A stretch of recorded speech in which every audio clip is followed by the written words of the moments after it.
שעמדה לאבותינו, והיא שעמדה לאבותינו ולנו, שלא אחד בלבד עמד עלינו לכלותנו, עמד עלינו sous vos ovations, je crois que ça sera attiré donc par une ovation très forte des officiels pour la prière.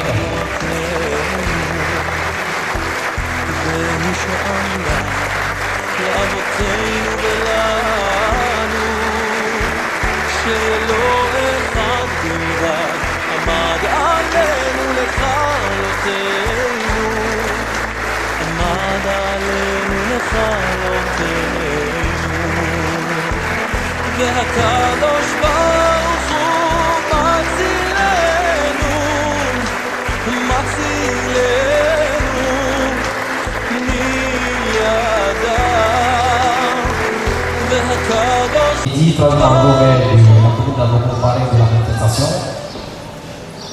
Chers officiels, chers responsables de la communauté de la Guinée de l'église de Rabbi Yeshua Mashiach, honorables invités, mesdames et messieurs, la communauté locale de l'église de Rabbi Yeshua Nagoumou Pamava, vous dit shalom. Et vous souhaite la bienvenue à cette cérémonie de dédicace de la fête du restaurée et vous remercie pour l'honneur que vous lui faites en vous répondant massivement à son invitation. Puisse le Tout-Puissant vous bénir pour votre présence. Nous démarrons maintenant notre activité sans toutefois vous présenter encore une fois de plus vos excuses. Nous aimerions vraiment et sincèrement nous excuser auprès de vous pour avoir attendu pendant 2 heures. Et là, puisque nous sommes là, nous n'avons plus perdre de temps, nous allons entrer directement dans le vif du sujet. À ce qui fait, nous nous présentons maintenant le fil conducteur de notre cérémonie. Tout à l'heure, nous aurons la prière interruptive de la manifestation qui sera suivie des allocutions. Après ces 2 étapes, nous aborderons celle de la présentation de la scène du restauré et de l'intervention de l'auteur. Nous terminerons notre cérémonie par la fin des questions-réponses, du mot de fête du parrain et de la prière de clôture. Et pour boucler la boucle, nous aurons une phase de partage donc, de quelque chose de non prévu, c'est-à-dire le cocktail. Nous aurons aussi la phase de la dédicace de la Bible restaurée.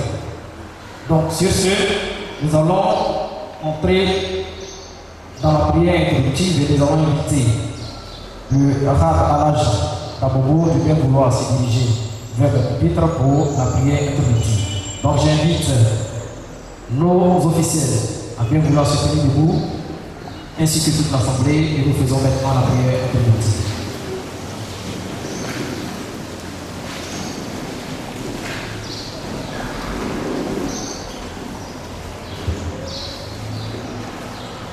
Prions. Michel Yeshua Amashia, Abdi, qui est aux cieux, que ton nom soit sanctifié, que ton règne vienne, que ta volonté soit faite sur la terre comme au ciel. Prends le contrôle de cette importante cérémonie. Dispose le cœur et l'entendement de chacun au message qui va être véhiculé dans le cadre de cette dédicace. Empêche Satan de perturber ce moment solennel, car c'est à toi qu'appartiennent dans tous les siècles le règne, la puissance et la gloire. Baruch Ata Adonai Eloheinu Avinu Melech Haolam, car tu es l'Élohim miséricordieux et compatissant, lent à la colère, riche en bonté et en fidélité. Nous disons merci à Rav Jean pour la prière introductive. Nous invitons nos autorités à venir voir ce soir, ainsi que toute l'Assemblée. Honorables invités, comme nous l'avons dit tantôt dans la phase de la présentation du fil conducteur de notre activité, nous abordons maintenant l'étape de allocution. Mais bien entendu, avant de commencer, on aimerait déjà remercier un certain nombre de personnes qui ont bien voulu répondre à notre invitation. Nous aimerions comme ça saluer le pasteur Essi Clément de l'église céleste qui va se diriger, nous allons l'acclamer.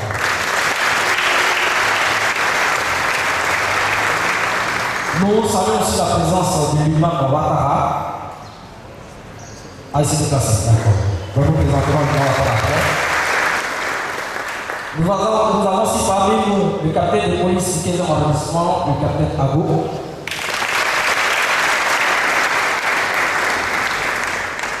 Nous avons aussi avec nous les membres de la presse et nous saluons en ce moment Rodrigue Conan du journal Le Jour Plus.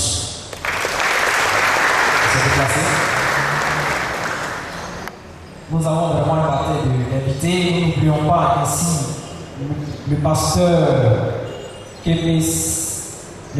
Kémessi Jean-François, pasteur de l'église Lipsa. Il est là. Nous avons avec nous encore des invités et des invités prestigieux, surtout issus de la classe politique de notre nation. Nous saluons comme ça le représentant du pays, M. Diabaté Ben. Est-ce qu'il est là, M. Diabaté? Il s'est déplacé. Il y a aussi avec nous le président de la JUPDC, M. Oumbe Saïd Daniel. Il est là, Daniel? Nous saluons aussi nos opérateurs économiques qui sont aussi représentés dans cette salle. Nous avons avec nous M. Charles Apron, il est président de Ivoire Business Group.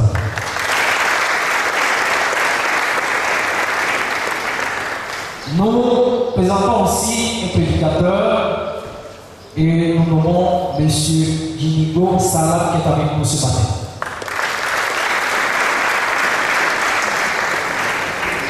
Donc à tous ces invités et à ceux que nous n'avons pas pu citer vraiment la liste est longue, déjà on vous remercie pour votre présence. Au fur et à mesure, nous allons présenter, n'est-ce pas, l'ensemble des invités qui sont parmi nous. Après la présentation donc, des invités, nous abordons maintenant l'étape des allocutions. Pour la première allocution que nous allons faire, nous allons inviter sur ce pupitre le représentant, préparé le porte-parole de la valide de la Guinée locale d'Abobo, en l'occurrence le RAB Thomas Daké Jérémy, que nous allons inviter maintenant pour son allocution sur l'innovation publique.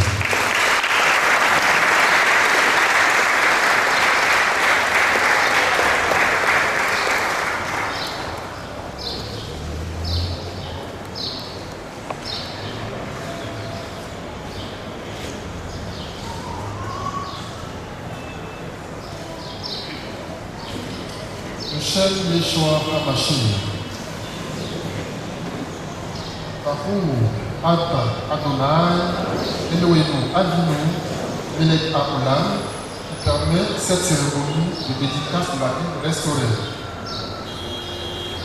Monsieur Curé Idrissa Kennedy, troisième adjoint au maire de la commune d'Abobo, messieurs les guides religieux, messieurs les présidents d'associations de jeunesse communale d'Abobo, messieurs les représentants de la société civile, messieurs et mesdames de la presse, honorables invités, frères et sœurs, Shalom Aleichem.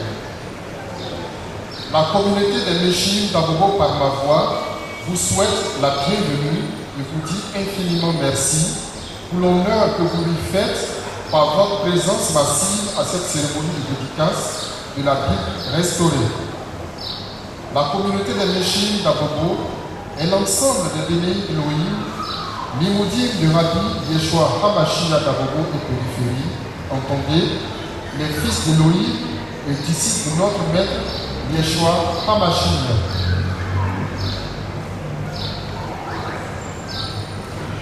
Elle est régie par la loi numéro 60-315 du 21 septembre 1960 relative aux associations. Contrairement à la croyance populaire qui dit qu'il y a trois religions régulées dans le monde, à savoir le judaïsme, le christianisme, l'islam, nous disons qu'il en existe en réalité. Dans l'ordre d'apparition, nous avons premièrement l'animisme avec Nimrod, le fils de Babel, après le déluge. Deuxièmement, nous avons le judaïsme avec Moshe Rabbeinu à Lava Shalom, né dans le désert du Sinaï avant Jésus-Christ. Troisièmement, nous avons le Messie, né en l'an 30 après Jésus-Christ en terre d'Israël avec Yeshua HaMashiach. Quatrièmement, le christianisme, né au 4e siècle, précisément à l'an 325 avec le concile de Nicée. Et cinquièmement, l'islam, né au 6e siècle avec Mohammed, le Rassoul de Allah et à son âme. Je signale que le protestantisme est une branche du catholicisme, donc fait partie du christianisme. Comme vous le constatez, les Limoudis, appelés aussi les chiites, ou nostrim, ou nazaréens, ou minimes, etc., ne sont ni chrétiens, ni musulmans, ni judaïsants. Parlant d'eux, Saint Jérôme, dans une lettre à Saint Augustin, datant de l'an 404, écrit, et je cite: jusqu'aujourd'hui, dans les synagogues de l'Orient, il y a une secte qu'on appelle minime, qui est jusqu'ici condamnée par les pharisiens. Ils les appellent vulgairement nazaréens. Ils croient au Christ, Fils de Dieu, né de la Vierge Marie. Et ils disent que c'est lui qui, sous Ponce Pilate, a souffert et est ressuscité. En lui aussi, nous croyons. Mais tandis qu'ils veulent être à la fois juifs et chrétiens, ils ne sont ni juifs ni chrétiens.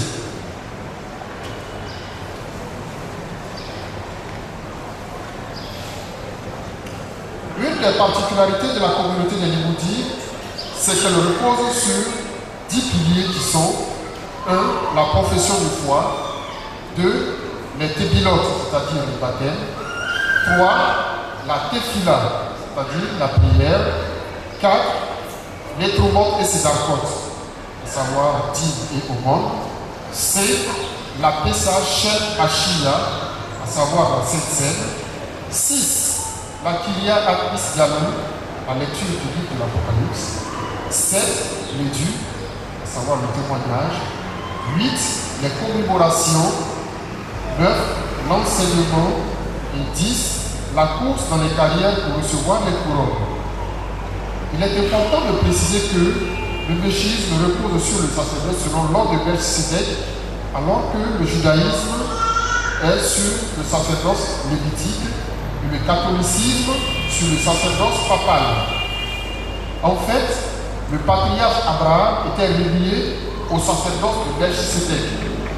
Il avait pour religion l'ordre de Melchisédek, où on communiait avec le pain et le vin et où on payait les troumotes, à savoir les dîmes. Les bénis Elohim sont de cet ordre antérieur au sacerdoce lévitique. Contrairement au judaïsme qui cherche le tikkun ha'olam, qui est la réparation du monde, et le christianisme qui est dans la kapara des péchés et la délivrance des démons, c'est-à-dire le domaine des péchés et des démons, contre lesquels il lutte, le méchisme est dans le bonnet olam, c'est-à-dire le renouvellement du monde. Le méchisme est hors du péché et ne croit pas à la réparation du monde. Il croit à un renouvellement, une récréation, une nouvelle naissance du monde, une nouvelle cosmogonie. Enfin, le méchisme est un système qui est lié à la périte, à savoir l'alliance, comme lien de collaboration du couple Elohim-homme et d'affirmation de chaque entité, sans qu'il existe le péché dans le sens qui est le gardien du terre. Car le pacte permet de construire une distribution de rôles, l'initiative d'Elohim et le participe humain. Sachez donc, chers invités, que les Méchis sont tous des Kohanim, c'est-à-dire les sacrificateurs, portant le nom de Bénéi Elohim, Limoudi de Yeshua HaMashiach. Ils sont regroupés en communauté, ou Keila, ou Kahal. Le lieu de culte est appelé le Bet à Tefila. Le livre central est la Isgalou. Il s'attache au principe de la grâce.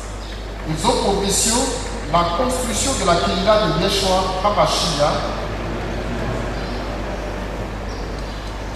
l'organisation du témoignage et la préparation de la venue de Mashiach ou la Aliyah, c'est-à-dire l'enlèvement. C'est dans le cadre de cette mission que la Kéhila d'Abobo organise cette cérémonie qui a pour objectif la présentation de la Bible restaurée par l'épée Elohim. Immense donc est notre joie que vous ayez répondu qualitativement et quantitativement à notre invitation. À présent, nous allons vous présenter les structures de la Kéhila locale d'Abobo. Nous allons commencer par les rabbins, qui sont les responsables de la Kéhila locale d'Abobo. Nous avons reçu Rab Alain Kofi Bertin.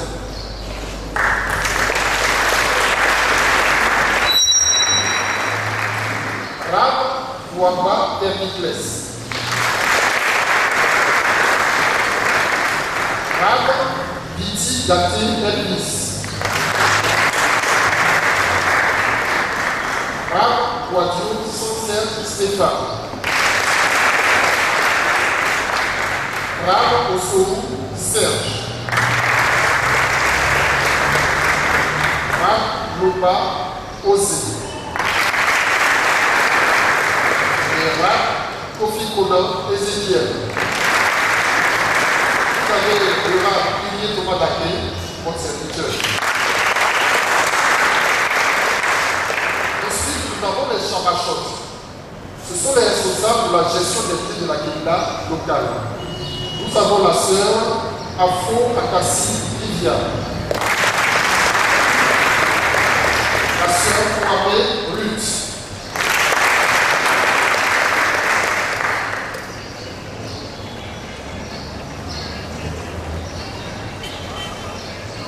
Auguste Assemblée, nous ne saurons clore notre propos sans recommander cette cérémonie à la grâce de Moïse Sibaot.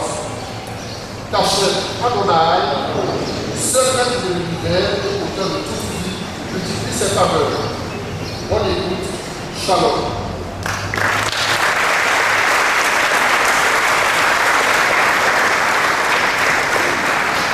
Nous disons encore merci aux parents de la famille que nous avons encore une fois plus sur la célébration. Très, très, très important.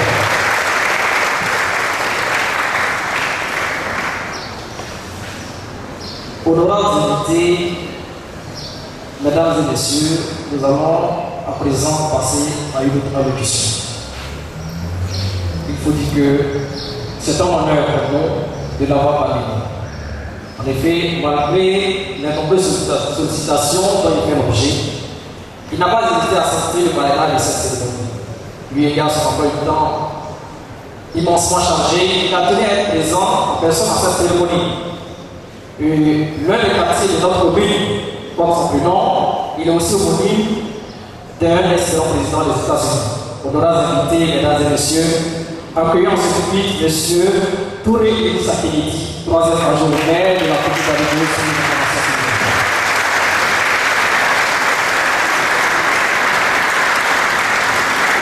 nous attendons pour jusqu'à ce qu'il a entendu.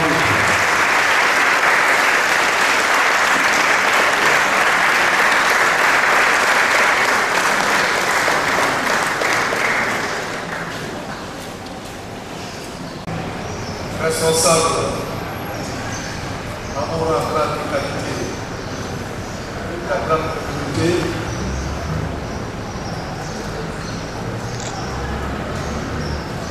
mesdames et messieurs les responsables, la communauté de sœurs qui sont venus soutenir leurs frères, monsieur le commissaire, mesdames et messieurs,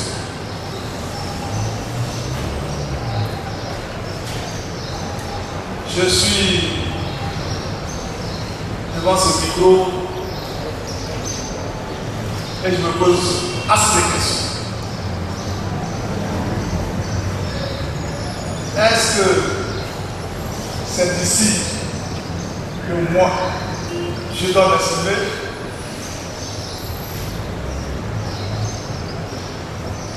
Est-ce que ce que je vais dire ne va pas écorcher la communauté? Est-ce que ce que je vais dire ira dans le droit chemin de ce que tout le monde ici souhaite, voilà la crainte que j'ai. Mais je ferai l'effort. Je présente d'abord mes excuses parce que je suis actuellement en plein séminaire à Bassam.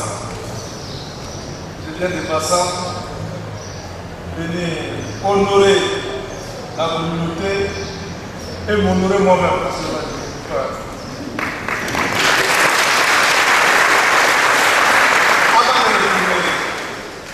Chers parents, c'est sur ces propos que je vais terminer en vous disant très simplement que les hommes naissent et meurent. Leur vie va de 0 à 100. Les organisations se créent. Leur vie va de 0 à l'infini. Les actions se créent. Leur vie va de 0 à l'infini. Parce que quand vous posez de bons actes, 1000 ans après votre existence, ça existe. Parce qu'aujourd'hui, nous parlons d'équipe dans la révolution. Il y a des noms concis. Ils étaient là hier. C'est hier qu'ils étaient là. Ils sont partis après longtemps. 1000 ans, 2000 ans. Pour certains, n'ont pas peur. C'est parce qu'ils ont mené de bonnes actions. Et c'est pourquoi on ne les oublie pas. Je souhaite que Dieu vous assiste dans notre mission. Et sachez que vous avez la mission la plus difficile sur cette terre. Parce que quand ça ne va pas chez le planteur, il se dirige vers le religieux, il faut prier pour moi. Quand ça ne va pas chez le politique, il se dirige vers le religieux, il faut prier pour moi. Quand ça ne va pas chez le tailleur, il se dirige vers le religieux, il faut prier pour moi. Quand ça ne va pas dans le pays, on organise des journées de prière. Que Dieu nous assiste. Je vous remercie.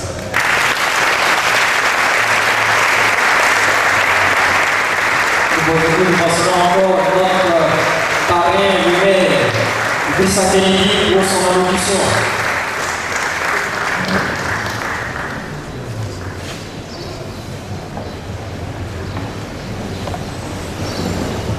Honorable invité, nous continuons notre programme de ce jour. Nous abordons maintenant un tournoi décisif de notre activité. Il s'agit de la présentation de la Sainte Ville restaurée. Et pour nous présenter la Sainte Ville restaurée, nous avons fait appel à un spécialiste en la matière. Distingués invités, mesdames et messieurs, veuillez recevoir sur votre ovation. Lakam Keita Namori, petite dame de littérature spirituelle pour la présentation de la Sainte Ville restaurée. Si vous voulez merci bien, modérateur. C'est ainsi dans cette petite vidéo, bien voir une projection à faire. Oui.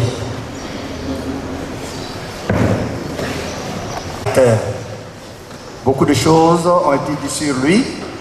Et en tant que critique d'art et de la littérature spirituelle, nous nous devons à la vérité, nous nous devons à la logique et nous devons à tout ce qui va dans le sens de l'amélioration de la connaissance, de l'élévation de la connaissance.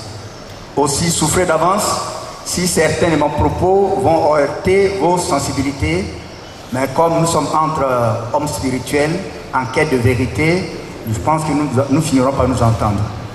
Donc, comme je le dis, c'est pour moi toujours un plaisir de présenter la Bible restaurée par les Béné Elohim. Béné Elohim, ça veut dire les fils d'Elohim, comme le Rab l'a dit tout de suite. Il faut dire que dans la préface de la Bible, à la page 12 exactement, les Béné Elohim précisent leur œuvre. Ils disent que leur œuvre n'est pas une nouvelle traduction de la Bible, mais une restauration de celle-ci. Restaurer, ça veut dire réparer. Cela sous-entend donc que les Bibles que nous avons là méritent d'être revues par certains de leurs endroits. Ainsi, je lis, conscient de l'immensité du travail abattu par nos prédécesseurs, nous ne parlons pas de traduction, mais de restauration. Il s'agit donc pour eux de poursuivre les travaux remarquables qui les ont précédés, ces travaux réalisés par les différents traducteurs de la Bible. Il précise encore, voilà, que leur objectif est de mettre fin au sacrilège qui entache les traductions actuelles de la Bible, sous-entend, en donnant à l'Élohim Adonai, béni soit son nom, ce qui est Adonai, et à Dieu ce qui est à Dieu. Ils disent, nous voulons désoccidentaliser la Bible, qui est un livre d'Orient. Nous voulons mettre fin à l'invasion et à la colonisation gréco-latine de la Bible. Donc cela sous-entend donc que la Bible, qui est un livre d'Orient, nous est arrivée ici par le biais des traductions, avec à l'intérieur la civilisation gréco-latine, et les bénis Elohim se donnent comme mission dans leur restauration de corriger toutes ces choses-là.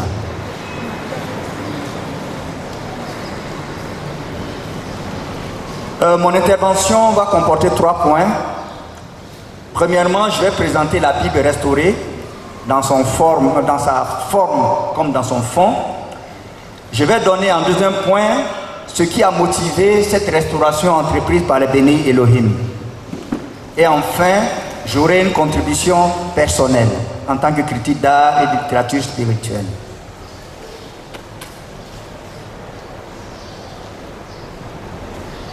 Il faut donc dire déjà au chapitre de la présentation de la Bible que celle-ci comprend 1270 pages.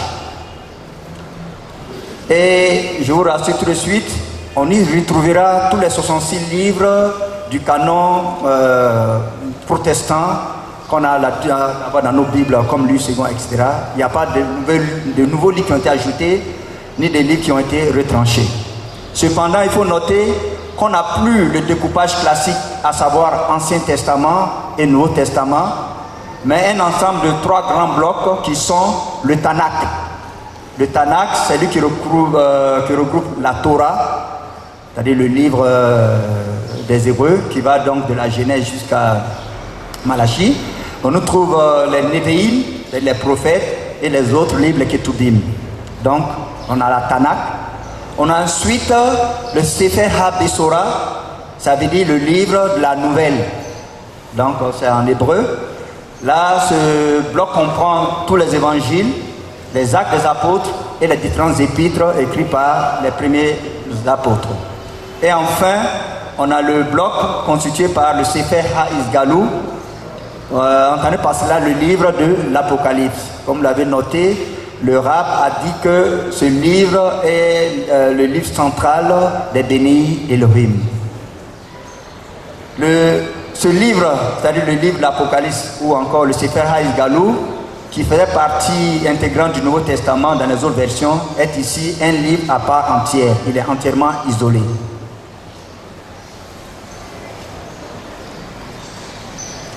Il faut noter aussi que les noms des livres, des différents livres, sont donnés en hébreu, comme à l'original. Voilà. Et que les vocabulaires techniques sont aussi restitués en hébreu pour éviter les polémiques autour des concepts bibliques. Par exemple, le mot prêtre est remplacé par Cohen dans sa version originelle, je dirais. Le mot baptême remplacé par Tebila. Prière, c'est Tefila. Pâques, ça Pessa, ainsi de suite. Il en a ainsi de tous les mots techniques qu'on trouve dans la Bible. Il faut noter aussi qu'on assiste au retour dans la Bible du nom et du titre du Créateur, à savoir Adonai, béni soit son nom, et Elohim. Nous reviendrons sur ces éléments dans ma contribution personnelle. Il faut noter aussi que les noms propres sont également restitués en hébreu. Voici 3 exemples. Théophile, c'est Yedidia. Matthieu, c'est Mathia. Jacques, Jacob, etc. etc. Les sens des versets ont été restitués. Par exemple, la terre était informe et vide. Vous retrouverez dans la version restaurée, la terre devint tohu bohu. Le commandement, tu ne tueras point, restitué dans tu n'assassineras point. Ça, ce ne sont que 2 éléments parmi tant d'autres.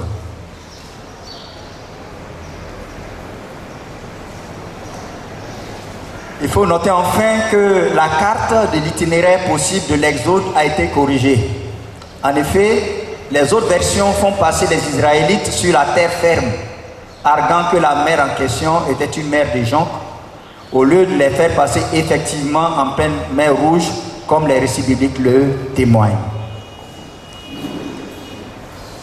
Maintenant, nous passons à ce qui a motivé la restauration entreprise par les bénis Elohim. Ils affirment, toujours à la page 12 de la restauration, de la Bible, 8 raisons.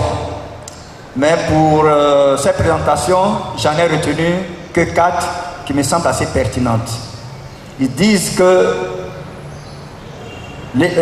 on assiste à l'évacuation de la Bible de 2 termes importants, à savoir Elohim et Dieu.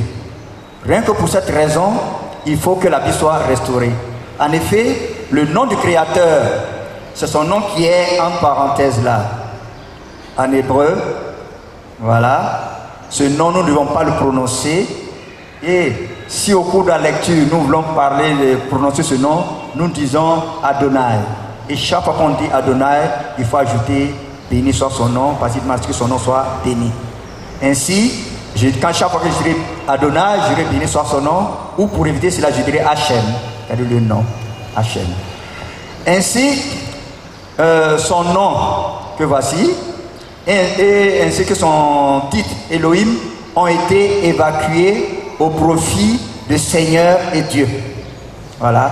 Son nom, un nom propre, a été traduit par... on ne le devrait pas. Voilà. Quand il a écrit sa Bible, il a donné son nom, mais les traducteurs l'ont traduit en autre chose.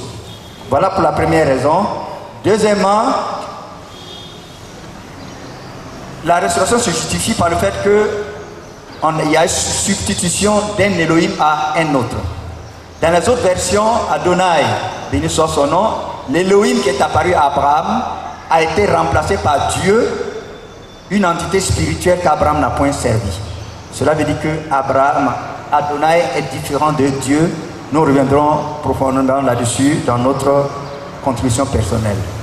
Troisième justification de la restauration, les bénis Elohim estiment que la restauration de la Bible est une œuvre pour contrer le projet de Satan. Voilà. En effet, Satan projette de se faire l'égal d'Hachem et même de le remplacer partout. Ainsi, il a tenté en vain d'occuper sa place au ciel. Il en a été expulsé. C'est quelque chose que nous savons tous, nous tous qui lisons la Bible. Il a réussi pendant très longtemps aussi à le remplacer dans la Bible. On ne trouve pas dans la tradition le nom d'Adonai, mais Dieu. Il vient d'en être expulsé avec la restauration de la Bible, réalisée par le béni Elohim. Et son dernier projet, le dernier projet de Satan, est d'aller s'asseoir bientôt dans le temple de Jérusalem pour se proclamer lui-même Hachem. Et nous savons qu'il va être expulsé, il va être député de ce projet-là. Quatrième justification, la Bible aboutit au culte de Satan. C'est l'affirmation que les bénis Elohim ont donnée, et c'est sur ça que nous allons intervenir profondément. Et c'est pour cela que j'ai dit qu'à la suite du maire, donc je ne sais pas si ce que je vais dire va plaire à tout le monde, mais comme nous cherchons la vérité, nous finirons par nous entendre. Donc c'est ce point-là que nous allons aborder tout de suite dans ma contribution personnelle.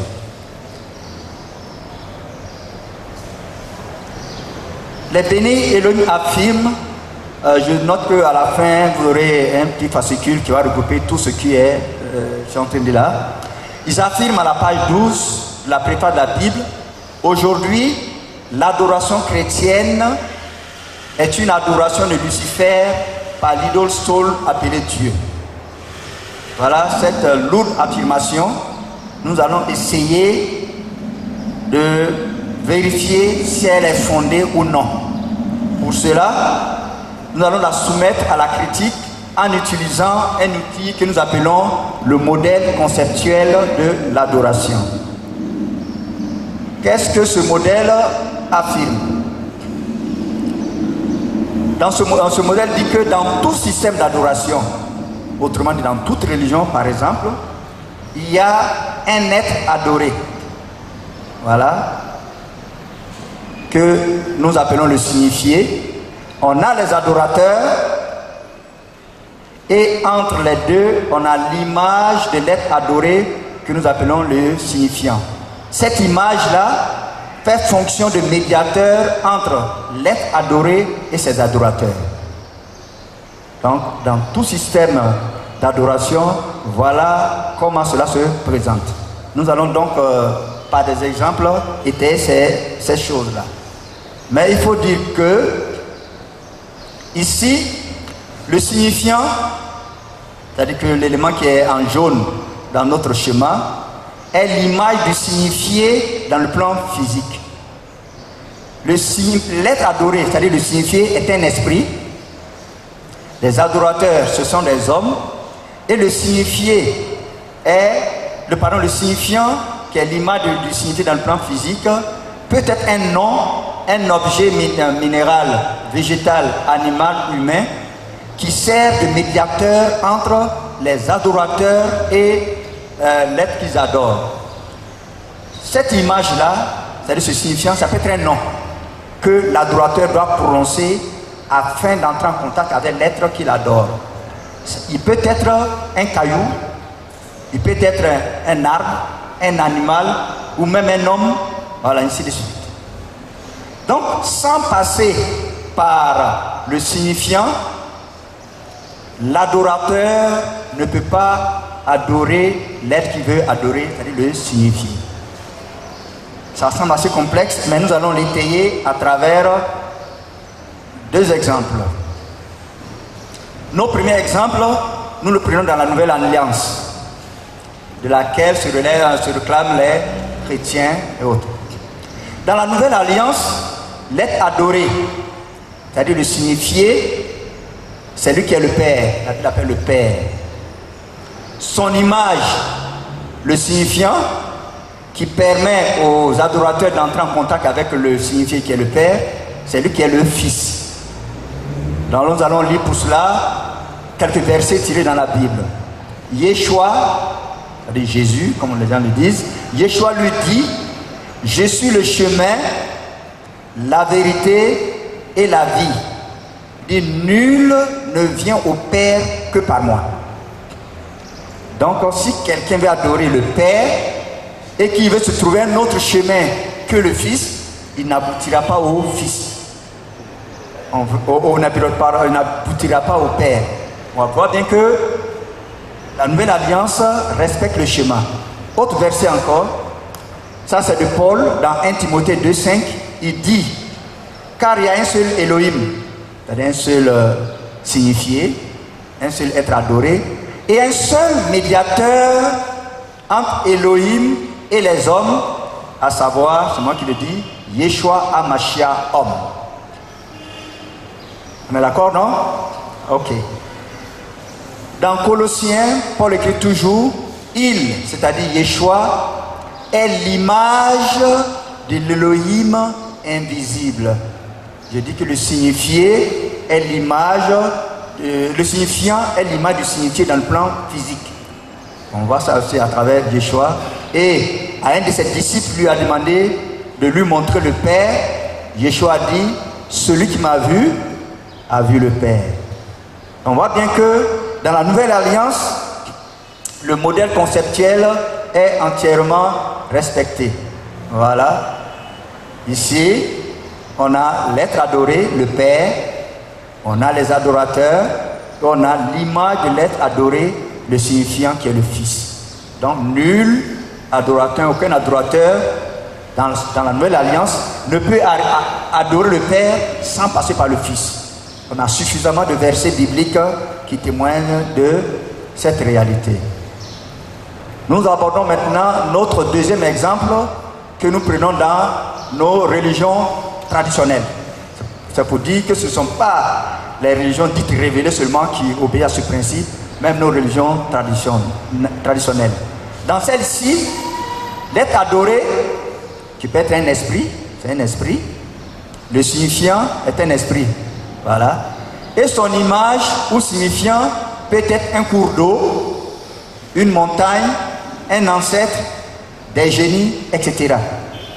Donc quand dans notre religion, dans nos religions traditionnelles, on voit nos anciens faire des libations sur un caillou, ce n'est pas le caillou qu'ils adorent, mais l'esprit qui a donné le caillou comme signifiant. Si ils versent, ils font des libations dans de l'eau ou bien sur un tronc d'arbre, ainsi de suite, ce n'est pas l'objet physique qu'il adore, mais l'objet physique n'est qu'un médiateur entre lui et l'esprit qu'il adore. Vous voyez que notre modèle, vraiment, il marche, que ce soit dans les religions dites révélées, les grandes religions, comme aussi dans nos religions traditionnelles. Vous verrez que ça marche toujours. C'est des lois spirituelles. Autant dans les lois mathématiques, des lois physiques, il y a des lois spirituelles, c'est comme ça fonctionne. Voilà. Ainsi, donc, de ce modèle conceptuel, nous allons tirer deux lois. Deux lois que je dirais même évidentes. La première loi est que toute entité spirituelle qui veut se faire adorer doit avoir nécessairement un signifiant à mettre à la disposition de ses potentiels adorateurs. Si un esprit veut se faire adorer, il faut forcément qu'il donne, il propose à ses potentiels adorateurs un signifiant. Et ce signifiant est son reflet, son image. C'est-à-dire que si c'est un esprit qui se réclame du feu, de la chaleur, il se fera adorer par le feu. Si c'est un esprit qui se relève de l'eau, etc., il se fera adorer par un cours d'eau, ainsi de suite. Il y a un lien, donc c'est notre deuxième loi, il y a un lien de similitude entre l'esprit, entre le signifiant, entre le signifié et son signifiant. Donc c'est la deuxième loi qui dit que le signifiant doit être semblable au signifié. C'est-à-dire qu'il doit refléter les caractéristiques de celui-ci dans le plan physique. Voilà, donc, ayant en l'esprit ces deux lois, parce que n'oubliez pas que nous voulons réfléchir sur l'affirmation que les bénis Elohim ont dit. Ils disent qu'aujourd'hui, l'adoration chrétienne est une adoration de Lucifer par l'idole Sol. Donc, ces deux lois étant mises en place, alors, nous allons nous poser la grande question de savoir quel est le signifiant de Satan. Parce que c'est clair pour nous tous que Satan est adoré, ou bien veut se faire adorer et qu'il est même adoré. On est d'accord avec ça? Satan est adoré, il se fait même veut être adoré. Donc, d'après les deux lois que nous avons vues, il a donc nécessairement dans le plan physique un signifiant qui est à son reflet. Parce que si Satan est adoré, donc ses adorateurs doivent forcément passer par un signifiant. Et ce signifiant doit être à la ressemblance donc de Satan lui-même. Voilà. La question qui se pose donc est de savoir quel est le signifiant de Satan. Pour cela encore, nous allons nous appuyer sur un verset biblique. C'est celui d'Ésaïe 14, 12. Alors donc, voici donc la description que la Bible donne de Satan, dont le nom originel est Lucifer, qui signifie porteur de lumière. Voilà. Et Ésaïe dit, te voilà tombé du ciel, astre brillant, fils de l'aurore. Donc ici, Satan est assimilé à un astre brillant qui vient avec l'aurore. Donc je pense que vous commencez à voir un peu qu'est-ce qui, dans le plan physique, peut être le signifiant de Satan. Donc sans plus tarder, nous pouvons dire que le signifiant de Satan est le soleil. Voilà. L'astre brillant qui naît chaque matin à l'aurore. Donc le signifiant de Satan, c'est le soleil. Donc ainsi, quiconque adore le soleil, ou prendre le soleil comme signifiant, il adore donc Satan. Donc ça, il faut le savoir. Et nous l'avons écrit en rouge, à savoir le soleil est le signifiant de Satan. Ainsi donc, rendre un culte au soleil, c'est adorer Satan. Alors dans tout ça, il faut noter que Hachem est le culte du soleil. Voilà. Et les grands problèmes que les Juifs, les Israélites ont eu avec Hachem, c'est leur propension à adorer le soleil. Et nous allons lire quelques versets dans ce sens, notamment ce verset-là. Dans Lévitique 26-30, il dit « Je détruirai vos hauts lieux, j'abattrai vos statues consacrées au soleil, je mettrai vos cadavres sur les cadavres de vos idoles, et mon âme vous aura en horreur. » Vous voyez bien comment, quel est le degré de haine que Hachem a pour le culte du soleil. En effet, Satan est l'adversaire d'Hachem, car tous deux prétendent au règne. Donc, passons maintenant aussi à un autre exemple, qui est celui de la crise du veau d'or. Cette crise est intervenue entre Hachem et les Israélites dans le désert du Sinaï. Cette crise donne un aperçu de la haine que Hachem a pour le culte du soleil, qui est l'adoration camouflée de Satan. Le drame est venu par le fait que les Israélites, voulant adorer Hachem, leur Elohim qui les a délivrés du joug de Pharaon, se sont trompés de signifiant. Voilà.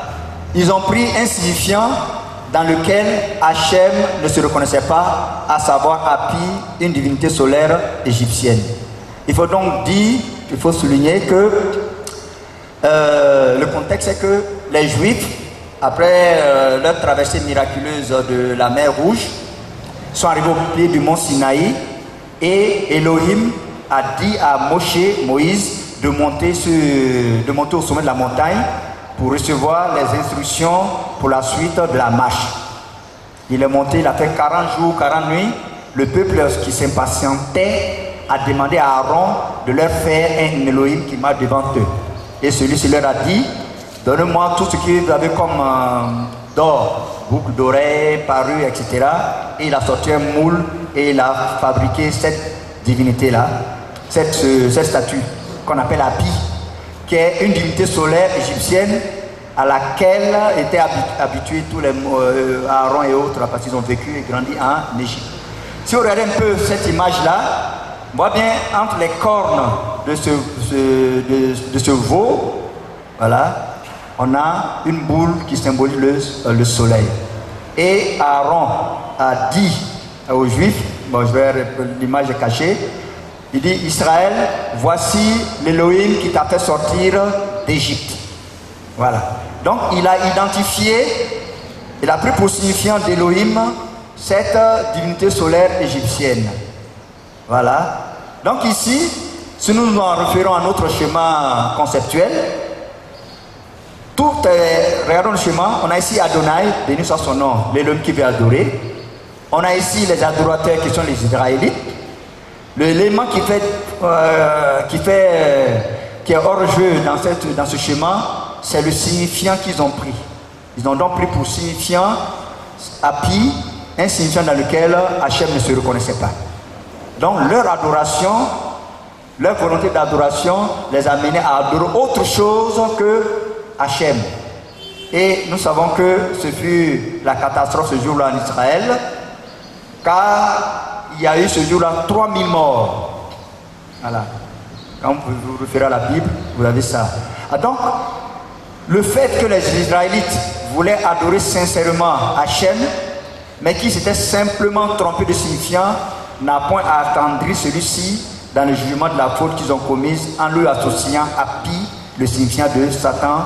Comme je le disais, il y a eu ce jour-là un génocide de 3000 morts. Voilà.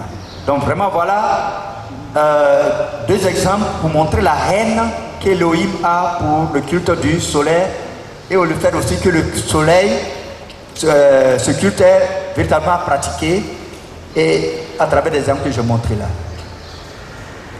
Alors dans tout ça, qui est Dieu? Voilà.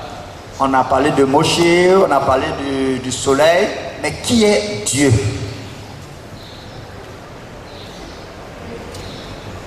Il faut dire que le mot Dieu s'est glissé dans le français au 9e siècle. Avant cette époque, ce mot n'existait pas dans cette langue. Dieu, c'est un mot français, hein? Voilà, c'est pas un mot juif, ni un mot hébreu. Son origine se rattache à une source indo-européenne et son ancêtre lointain est le fameux Dei.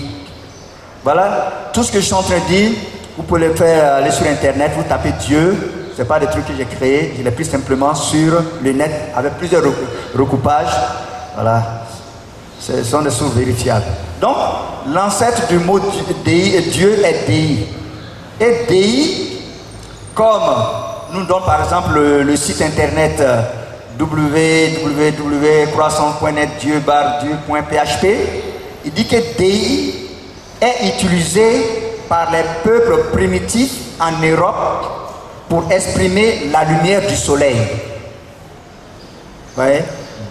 Dei se rattache au soleil, comme Hapi se rattache au soleil. Et à d'autres phénomènes lumineux observés dans le ciel. D'après ce site, et nous lisons, je vais les guillemets, d'après le dictionnaire des racines des langues indo-européennes, la racine du mot Dieu est Dei et elle comporte l'idée de briller. Donc, quand les Juifs adoraient Adonai, béni soit son nom, en Égypte, en Israël, et que les Égyptiens adoraient leur divinité solaire comme Hapi, les Européens adoraient Dei au même instant. Donc Dei, Dieu, tout ça là, c'est d'autres divinités que celles dont on parle, que adoraient les Juifs. Et nous continuons. Du mot Dei dérivent 3 thèmes, tous sur le même site, hein. Deo, qui veut dire ciel lumineux considéré comme divinité. De ce thème-là sort le mot Dios du grec, Deus du latin, et du latin de ce même thème que sort le mot Dieu. Donc c'est Dei, c'est Dios, c'est Deus, c'est le même Dei. Deuxième thème, Dieu, qui veut dire Dieu du jour lumineux, qui a donné le mot Zeus en grec, et le mot latin Jupiter, qui veut dire Dieu Pater, c'est-à-dire le Père du jour. Qui est le Père du jour si ce n'est le soleil? Et le troisième thème est le mot Dien, jour lumineux, qui a donné le thème diurne, voilà, ou même Per Diem, c'est la même racine.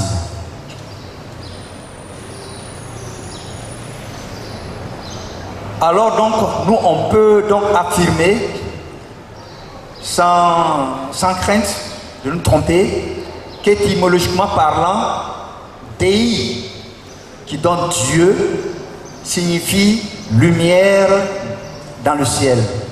Or, quelle est cette lumière dans le ciel si ce n'est le soleil, cet astre qui brille le plus au firmament de la voûte céleste? Ainsi donc, Dieu fait référence au soleil divinisé. Voilà. Donc les Blancs, quand ils traduisaient la Bible, ils ont remplacé le nom d'Adonai par autre chose, par Dieu, par Dei, ainsi de suite. Donc on comprend alors que l'affirmation donc des Béné Elohim est véritablement fondée. Cette affirmation qui est là, aujourd'hui, l'adoration chrétienne est une adoration de Lucifer par l'idole Sol appelé Dieu. Parce qu'il y a un lien, Lucifer, son signifiant c'est Dei, Dieu. Donc, adorer Dieu, Dei, Deus, c'est adorer Satan, l'adversaire d'Hachem Adonai, béni soit son nom, puisque Dieu, le soleil divinisé, est le signifiant de Satan. Mes recherches, bon, avant d'y arriver, on va résumer un peu. Donc ici, nous avons vu que le soleil est le signifiant de Satan. 2, nous avons vu que Dieu est le soleil élevé au rang d'objet d'adoration. Je préfère Dei. Troisièmement, on peut donc affirmer que Dieu, le soleil élevé au rang d'objet d'adoration, est le signifiant de Satan. Et adorer Dieu, c'est adorer Satan, l'adversaire d'Hachem Adonai. Donc on comprend alors pourquoi la haine d'Elohim contre l'adoration du soleil. Voilà, vous parcourez la Bible, vous verrez que c'était ça, Baal, Astarté, ce sont toutes des divinités solaires.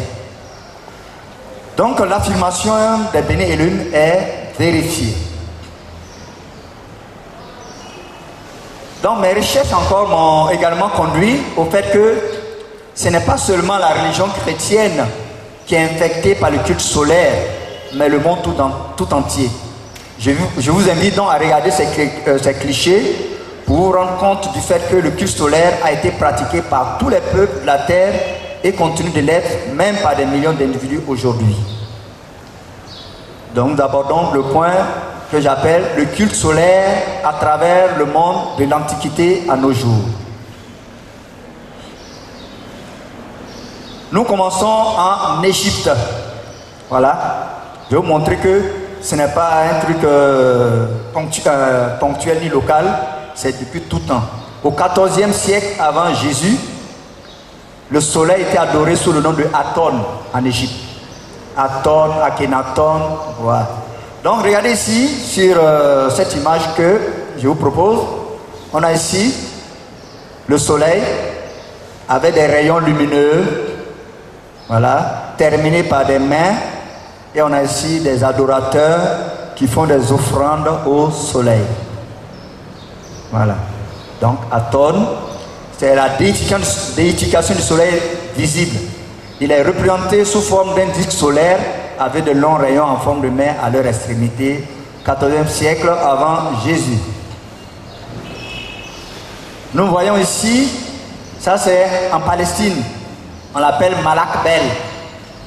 Voilà, Dieu soleil. Voilà, je l'ai pris sur le site, je ne sais pas comment lire ça, mais c'est sur le site. Voilà. Donc voilà son nom en arabe. Est une divinité, est une des divinités du panthéon de la cité de Palmyre en Syrie. Voilà, c'est le Dieu soleil.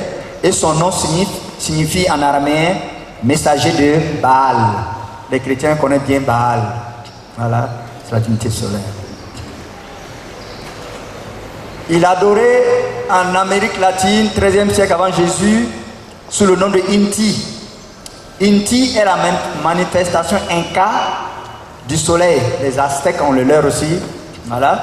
Il est représenté par un disque solaire à face humaine entouré de rayons lumineux, même type de représentation que Aton, même type de représentation que Malak Bel.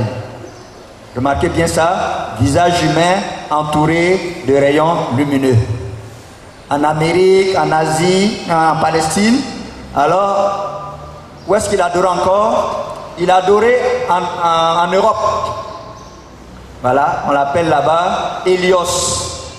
Hélios est la personnification hellénique, c'est-à-dire la personnification grecque du soleil et de la lumière. Les Romains l'identifièrent à la divinité Sol. Sol qui apparaît dans l'affirmation des Béné Elohim. Même représentation, visage humain entouré de rayons lumineux, visage humain entouré de rayons lumineux. Ça c'est en Europe. Où est-ce qu'il adorait encore? Toujours en Europe. Nous avons ici le fameux colosse de Rhodes. Voilà, c'était à Rhodes. Et remarquez bien, visage humain avec des rayons lumineux et avec le feu en main. C'est cette image-là qui va inspirer la statue de la liberté aux États-Unis. Voilà. Nous allons voir cette image bientôt. Voilà. La statue de la liberté, c'est en Amérique, ça a été construite en 1886 et l'architecte s'est inspiré du colosse de Rhodes. Toujours l'adoration du soleil, même au sein de la grande Amérique. Donc, cette statue de la liberté, elle est le monument le plus célèbre de la ville de New York. Elle est la réplique du colosse de Rhodes dédié à Hélios, divinité solaire grecque. Voilà, dans l'ancien temps, il y avait un savant qu'on appelait savant Hélios, savant poudre. C'était avant les homos là. C'était la même image qui était là-dessus. Encore en Europe, au 3e siècle avant Jésus, on a Sol Invictus. Voilà, qui veut dire soleil invaincu.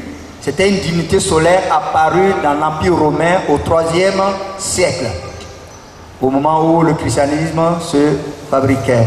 Et là d'ailleurs, avec l'empereur Aurélien, 270-275, ce Sol Invictus avait une place officielle au sein de l'Empire romain. Et l'empereur proclamait que le soleil invaincu est le patron principal de l'Empire romain, et il a fait du 25 décembre, j'insiste dessus, 25 décembre, une fête officielle appelée jour de naissance du soleil. Donc voilà, nous même 25 décembre Noël, jour de naissance du soleil, du latin Deis Natalis Solis Invicti. Un de ses successeurs, à savoir Constantin Ier, le premier empereur romain converti au christianisme, fut au début de son règne adepte de Sol Invictus. Il a fait du dimanche jour de repos en hommage au soleil Invictus par une loi du 7 mars 321. Dimanche, c'est-à-dire c'est quoi? Sunday en anglais, le jour du soleil. Donc le fait qu'on se repose dimanche et qu'on adore le dimanche, cette loi a été prise par Constantin, celui qui a la base de la construction du christianisme, et c'est le 7 mars 321. Allons maintenant en Asie. Le soleil est adoré là-bas sous le nom de Amaterasu. Déesse japonaise du soleil, Amaterasu est la mère des empereurs. Dans la mythologie japonaise, Amaterasu est la déesse du soleil et serait l'ancêtre de tous les empereurs japonais. Sur le drapeau japonais, elle est symbolisée par un disque solaire avec ou sans rayon. Si vous regardez un peu le drapeau japonais, on a un fond blanc avec un disque rouge à l'intérieur. C'est le symbole d'Amaterasu, montrant bien que au Japon encore aussi, le soleil est adoré. Nous trouvons ici, encore en Asie, en Inde. Là-bas, on l'appelle Surya. Donc, dans l'hindouisme, Surya, de la racine sanskrit Sur ou Svar, qui veut dire briller, est le dieu soleil. C'est le père de Manu, voilà, le premier homme. Voilà. Donc, partout, donc, le soleil est adoré. On peut multiplier vraiment ces exemples-là. Vraiment, je ne dirais pas à l'infini, mais vraiment partout, partout, partout, et même plus proche de nous. Voilà, nous avons cette image que nous allons regarder simplement, sans faire de commentaires. Nous voyons aussi Marie, Mère de Jésus, soleil, étoile, branche, tout ça là sur la tête, et les rayons lumineux. Donc on voit bien que vraiment le soleil est adoré partout et que Hachem a horreur du culte du soleil. Donc, ainsi, ce même mot Dei se trouve dans la célèbre inscription Vicarius Filii Dei, figurant sur la tiare des papes au Vatican.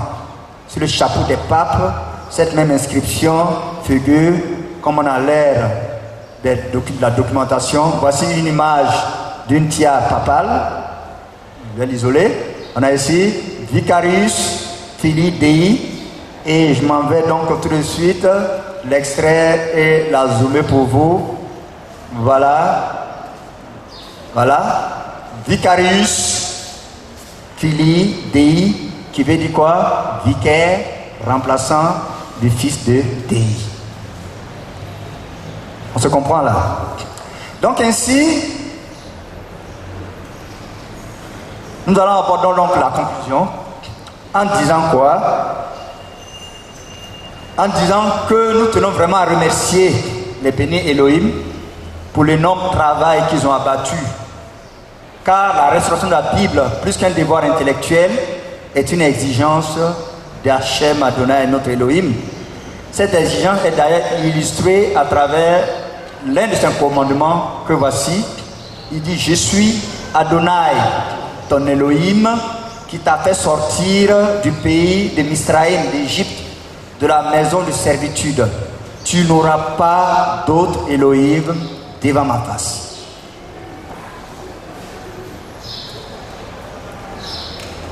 Alors, Satan a été chassé du royaume des cieux suite à son putsch manqué. Il doit être chassé de la Bible en y effaçant le nom de Dieu. On se comprend maintenant. Il doit être chassé de la Bible en y effaçant le nom de Dieu. Il faut laisser le nom d'Adonai à sa place. Voilà. Aujourd'hui, avec la Bible restaurée, cela est fait. Satan ira bientôt s'asseoir dans le temple d'Adonai à Jérusalem pour se proclamer lui-même Adonai, et il sera chassé. Alors, sur ce, je vous dis merci, en espérant que mes propos, c'est vrai, vont vous choquer, mais ça doit nous amener à méditer. Car nous tous qui sommes ici, nous sommes pour la vérité. Donc je vous remercie.